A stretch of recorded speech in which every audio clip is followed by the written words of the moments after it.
Evan had always been a creature of habit, a man sculpted by routine. Wake at 6:15, shower, toast and black coffee, a quick glance at the news on his phone, and then out the door for his commute.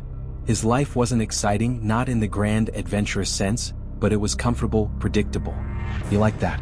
Predictability was safe. Lately, however, the predictable had begun to fray at the edges, starting, oddly enough, with his bathroom mirror. It began subtly, almost imperceptibly. A flicker at the corner of his eye, a momentary visual glitch he would instantly dismiss as fatigue. He'd been working longer hours at the architectural firm, deadlines looming, and sleep had become a luxury. He attributed the strange occurrences in the mirror to simple exhaustion. The first instance he truly noticed was the linger. He'd finished shaving one morning, wiped his face, and turned away from the mirror to grab his aftershave. Just a second, maybe two, but when he glanced back, his reflection was still there, staring back at where he'd been standing. It wasn't a sharp, defined image anymore, more like a faint afterimage, a ghost of himself. He blinked, rubbed his eyes, and it was gone. Tired? He muttered, splashing cold water on his face. Definitely just tired. But the linger persisted. Not every day, not every time he looked, but often enough that it started to prick at his awareness. Sometimes it was just a fraction of a second, a ghosting effect as he moved, but it was there. He started to consciously test it.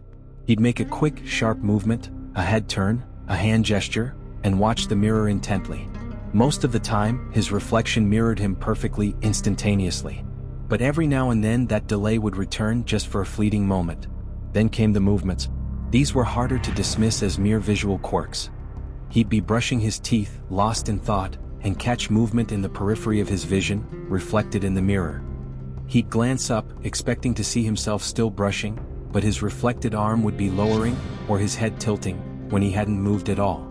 It was like his reflection was performing actions slightly out of sync with him, a slow, lagging echo of his real-world movements. One morning, he was staring at himself in the mirror, trying to decipher if the lingering effect was happening again. He was still, perfectly still, scrutinizing his reflection when he saw it. A flicker of a smile. Not his smile. Evan knew his own smile, the subtle upturn of his lips, the crinkle around his eyes. This was different. It was wider, sharper, almost predatory. It flashed across his reflection's face for a split second, then vanished. Evan's own face remained neutral, concerned. He hadn't smiled. He certainly hadn't smiled like that. He recoiled from the mirror, heart hammering against his ribs. "Okay," he whispered, his voice trembling slightly. "Okay, that was weird. Really weird." He told himself it was stress, maybe even the beginnings of sleep deprivation hallucinations. He needed a vacation.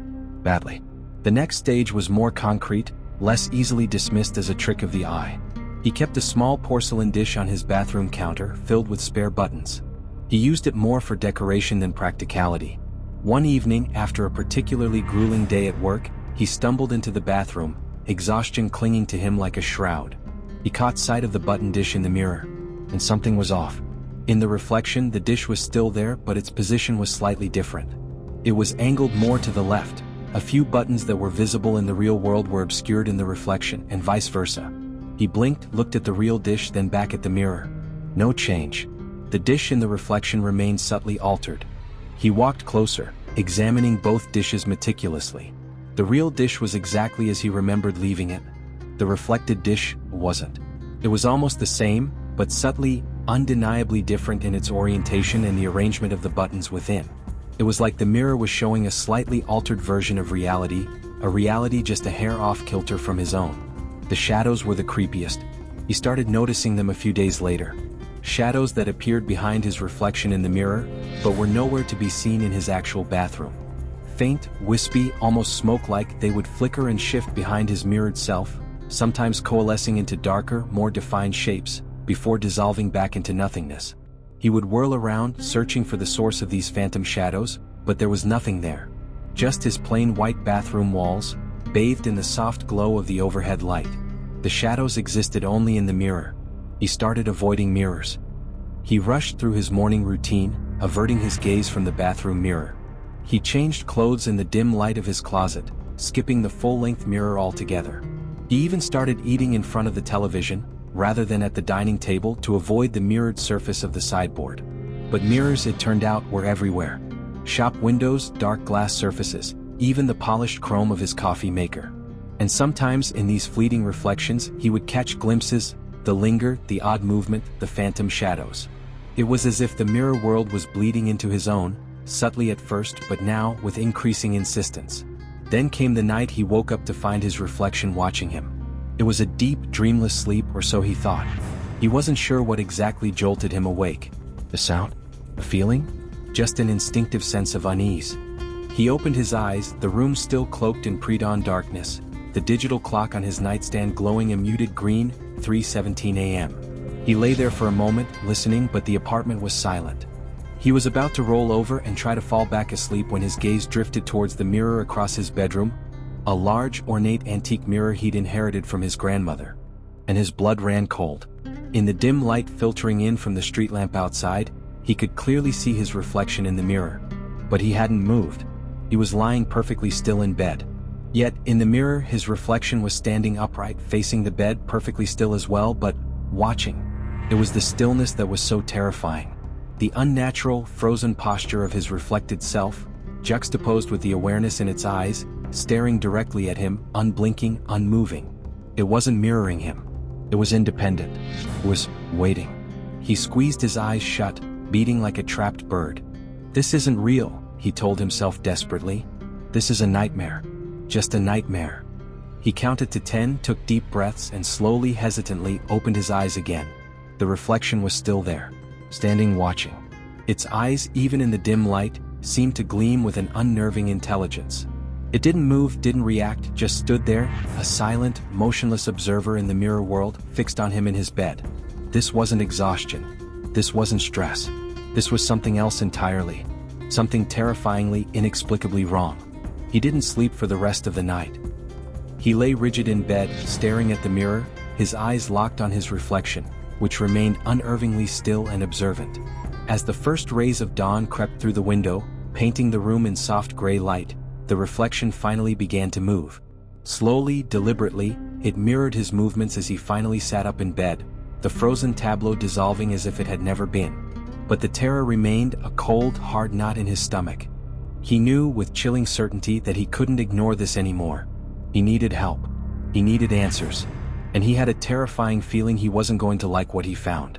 He remembered Hannah. Hannah Miller. An old college acquaintance they'd lost touch years ago, but he vaguely recalled she'd gone into something paranormal? He vaguely remembered her rambling about ghosts and spirits and things that went bump in the night back in their philosophy class. At the time, he dismissed it as youthful eccentricity, but now it seemed like his only option. He dug through his old yearbooks, finally finding her name and a blurry, outdated contact email. He sent a desperate, rambling email describing his experiences with the mirror, feeling foolish even as he typed, like he was writing to a ghost hunter about his imaginary friend. He ended with a plea, hoping against hope that Hannah might remember him, and more importantly, that she might have some answers, some explanation, for the terrifying phenomenon unfolding in his life. To his surprise, Hannah replied within hours. Her email was brief, professional, but laced with an undercurrent of intrigued urgency. She remembered him vaguely, she admitted, but his email had piqued her interest. She was indeed a paranormal researcher, specializing in, well, let's just say things that go bump in the mirror, she'd written, with a dry humor that both unnerved and reassured him. She suggested they meet as soon as possible. They met at a small, dimly lit cafe, tucked away on a side street. Hannah was different from how he remembered her. The youthful, slightly awkward college student had transformed into a woman with a sharp, intense gaze, her eyes holding a depth of knowledge and something else, something that hinted at experiences far removed from the mundane. She wore dark clothes, a silver pendant in the shape of a stylized eye hung around her neck, and she carried a worn leather bag that looked like it contained more than just books and papers. He recounted his experiences, starting with the subtle linger, the independent movements, the smile, the shifted objects, the phantom shadows, culminating in the terrifying night his reflection had watched him.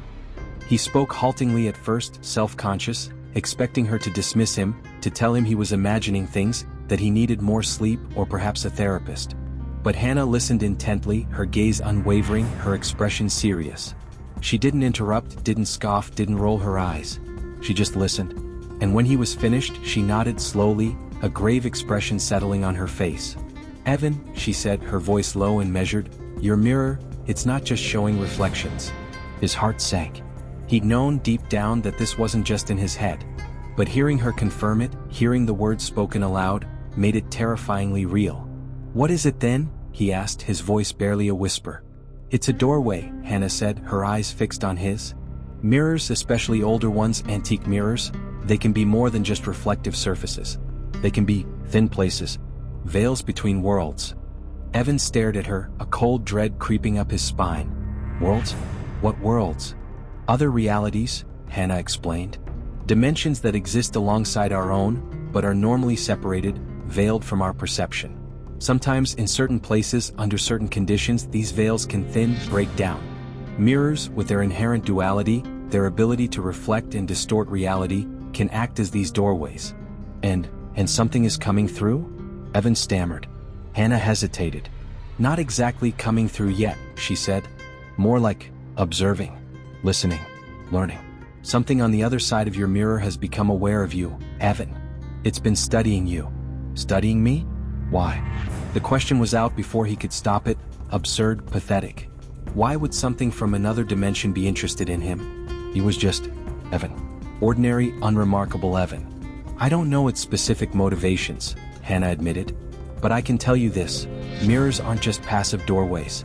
They're reciprocal. They reflect, but they can also transmit.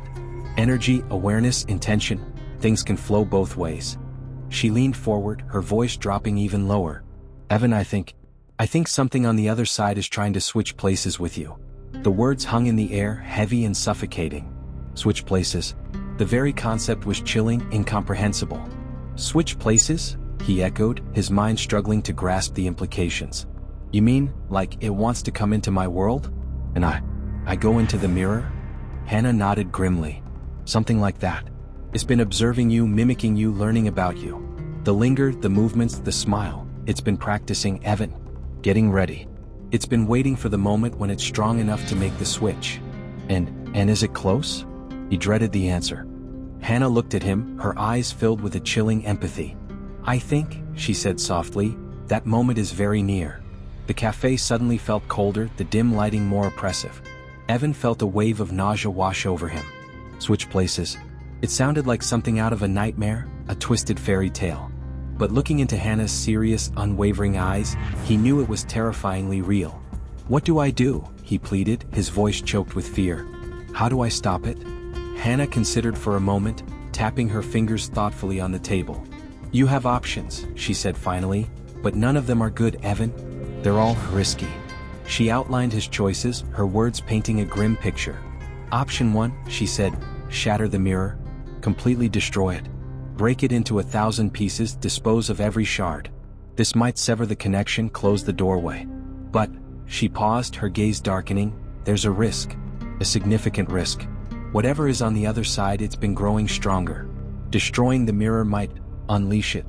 It might not sever the connection, it might just force it through. We don't know what that would unleash into your world, Evan.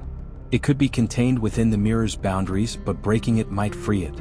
And we have no idea what it truly is." Evan shuddered, imagining some monstrous entity freed from its mirrored prison, unleashed into his apartment, into his life. "Option 2, Hannah continued, abandon all mirrors. Get rid of every reflective surface in your apartment.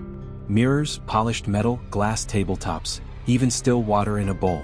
Live in a world devoid of reflection. It won't stop it from watching, from observing through other reflective surfaces outside your home, but it might slow it down, weaken its connection. But you'll be living in fear, Evan. Constantly looking over your shoulder, knowing it's always watching, always waiting, through every shop window, every car mirror, every puddle on the street." She shook her head. "It's a life of paranoia, Evan.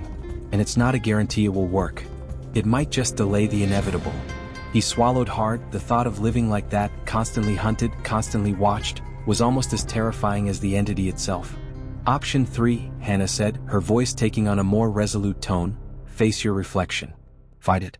Somehow, you have to confront whatever is on the other side and force it back. This is the most dangerous option, Evan, by far. You'd be directly engaging with something we know very little about, something that's been studying you, learning you, potentially even anticipating your every move. But it might also be your only chance to truly break free, to reclaim your existence." She looked at him intently. "These are your choices, Evan. There are no easy answers, no guarantees of success. You have to decide which risk you're willing to take. And you need to decide soon. I can feel it, Evan. The veil is thinning. The connection is strengthening. Time is running out. He stared at her, his mind reeling, paralyzed by fear and indecision. Shatter the mirror? Abandon all mirrors? Fight his reflection? Each option felt equally terrifying, equally impossible. He was just Evan, an architect, a man of routines, not a paranormal warrior, not a ghost hunter. He was utterly unprepared for this, completely out of his depth. Which option do you think is best? He asked, his voice trembling. Hannah sighed. I can't tell you that, Evan. It's your choice, your life. But I can tell you this. Passivity is not an option. Doing nothing, hoping it will go away, that's the only choice that guarantees failure. You have to act, Evan. You have to choose. He left the cafe in a daze, Hannah's words echoing in his head, the weight of her warnings pressing down on him like a physical burden. Shatter, abandon, fight. 3 impossible choices, each leading to a terrifying unknown. He walked back to his apartment, the familiar streets feeling alien, hostile. Every reflective surface seemed to gleam with malevolent intent, shop windows like dark, watchful eyes, car mirrors like silver slivers of danger. He kept his gaze fixed on the ground, afraid to meet his own reflection, afraid of what he might see. Back in his apartment, the antique mirror in his bedroom seemed to pulse with a dark energy, even in the daylight. He avoided looking at it directly, moving around the room with his back to it, feeling its presence like a cold draft on his skin. He spent the day in a haze of fear and anxiety, unable to work, unable to focus. He paced his apartment, replaying Hannah's words in his head, trying to weigh the risks of each option, but his mind felt clouded, incapable of rational thought. Shatter? What if he unleashed something truly monstrous? Abandon? Could he live like that, constantly haunted, constantly afraid? Fight? How could he fight something he didn't understand, something that existed in a mirror, something that seemed to be becoming him? As evening approached, a sense of dread settled over him, heavy and suffocating. He knew instinctively that tonight was different. Tonight, something was going to happen. Tonight, the moment of switch was coming. He could feel it, a tightening in his chest, a prickling sensation on his skin, a sense of impending doom that hung in the air like a shroud. He had to choose. He couldn't delay any longer. But which choice? Which impossible, terrifying path should he take? He stood in his bedroom, staring at the antique mirror, his reflection staring back. Looked normal. Just Evan. Tired, scared, but still Evan. But he knew beneath the surface something else was there. Something lurking, waiting, watching. He looked at the mirror, then around his room. His gaze fell on a heavy brass candlestick holder on his nightstand. Heavy. Solid. He could use it to shatter the mirror. Option 1. Shatter. Risk unleashing the unknown. He looked away from the mirror, his eyes drifting to the window, the darkening cityscape beyond. He could pack a bag, leave his apartment, abandon everything and just run. Find a place with no mirrors, live in the shadows, constantly vigilant. Option 2. Abandon. Live in fear. His gaze returned to the mirror, to his reflection. He looked into his own eyes and saw something else flicker there just for a moment. A glint of anticipation? A hint of mockery? Fight. Option 3. Face his reflection. Fight for his existence. He clenched his fists, his heart pounding in his chest. He didn't know how, he didn't know why, but a surge of defiance, of desperate resolve rose up within him. He wasn't going to shatter and risk unleashing something worse. He wasn't going to run and live in fear. He was going to face it. He was going to fight. He was going to fight for his life, for his very existence, against the ghost in his mirror. He took a deep breath, steeling himself, and stepped towards the mirror, his gaze locked on his reflections. All right, he whispered, his voice hoarse but firm. Let's do this. As he moved closer, the room seemed to shift, to distort. The air grew colder, heavier, charged with an unseen energy. The shadows in the corners of the room deepened, coalescing into swirling, indistinct shapes. The reflection in the mirror shifted too. Its eyes seemed to darken, to widen. The smile, that predatory, chilling smile, flickered across its face again, longer this time, more pronounced. He stopped inches from the mirror, his breath catching in his throat. His reflection stood perfectly still, the smile unwavering now, its eyes locked on his, burning with an unnerving intensity. What do you want? Evan demanded, his voice trembling slightly but still defiant. What are you? The reflection didn't speak, not with words. But the smile widened further, and in its eyes he saw understanding, recognition, and something else. Something cold, hungry, possessive. Then the reflection moved. Not mirroring him, not lagging behind, but moving independently, deliberately. It raised a hand, its mirrored hand reaching out towards him, towards the glass surface of the mirror, as if to touch him, to pull him through. He recoiled instinctively, stumbling back, his heart hammering against his ribs. The reflection's hand continued to reach, its fingers pressing against the mirror's surface, distorting, rippling the reflected image around it like water. The room around Evan began to spin, the walls blurring, the air growing thick and viscous, like he was trying to wade through treacle. Sounds became distorted, stretched, echoing in his ears. He felt a strange pressure building in his head, a disorienting sensation like his senses were being pulled in multiple directions at once. He looked back at the mirror, his reflection now halfway through the surface, its torso and head emerging from the glass, its smile widening into a grotesque grin, its eyes burning with triumph. He knew with chilling certainty that this was it. The switch. The moment of no return. He had to act now or he would be lost. He grabbed the brass candlestick holder from the nightstand, its weight grounding him, giving him something solid to hold on to in the swirling chaos. He raised it high, his arm trembling, his gaze locked on the emerging reflection, on its triumphant, hungry eyes. "No!" he roared, the sound ripped from his throat, raw and desperate. "This is my life. This is my world. You're not taking it from me." And with all his strength, he swung the candlestick holder down, aiming for the center of the mirror, for the face of his reflection, for those mocking, possessive eyes. The sound of the shattering mirror was deafening, a sharp, explosive crack that echoed through the apartment, followed by the tinkling cascade of falling glass. The room seemed to convulse, the swirling distortions intensifying, then abruptly ceasing. The air cleared, the sounds returned to normal, the shadows receded. He stood panting, his chest heaving, the brass candlestick holder still clutched in his trembling hand, staring at the shattered remains of the antique mirror. Broken glass lay scattered across the floor, reflecting the dim light in jagged, fractured fragments. His reflection was gone. Just shattered glass. He stood there for a long moment, his senses slowly returning, the adrenaline fading, leaving behind a hollow exhaustion. Had it worked? Had he stopped it?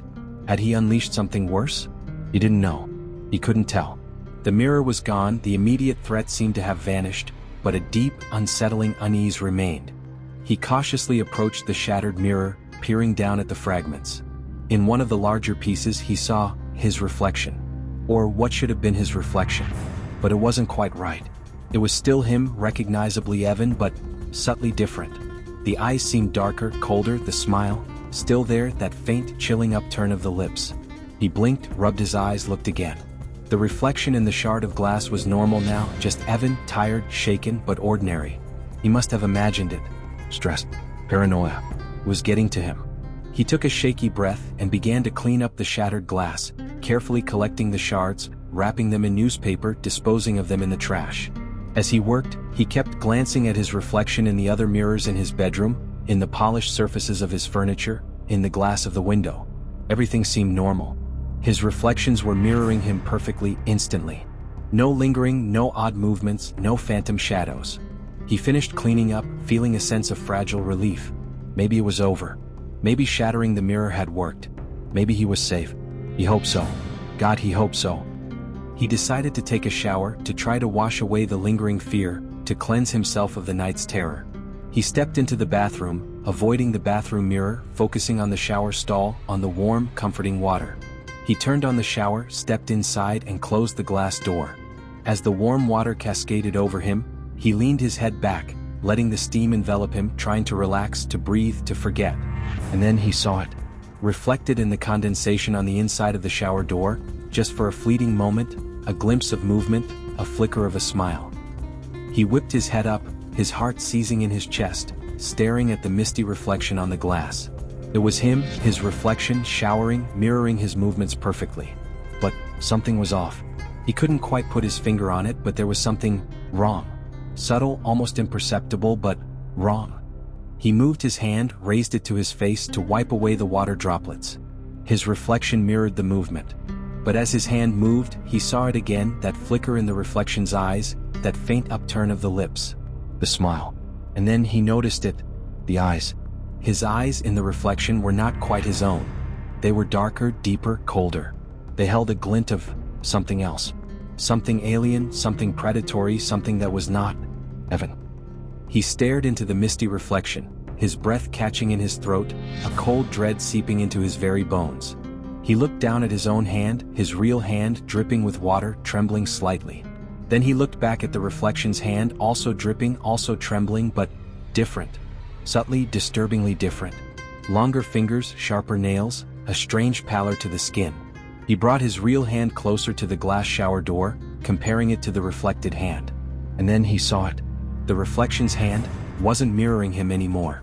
His real hand was still inches from the glass, but the reflected hand was moving, slowly, deliberately, reaching out towards him, towards the glass, towards the barrier separating them.